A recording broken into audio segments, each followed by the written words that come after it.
Hello and welcome to this video. Please follow the following steps. As soon as you download the app, log in.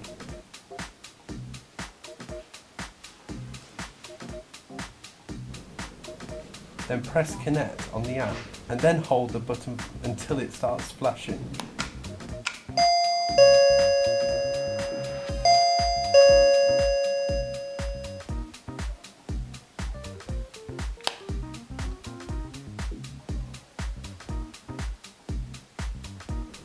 Then you just confirm.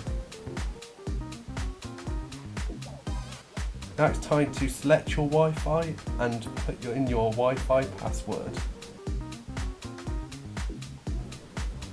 After you've done this, just wait patiently for it to connect.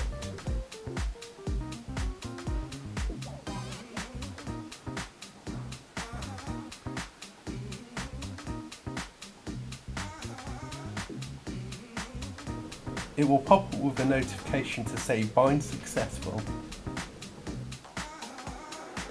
Now you can enjoy your app.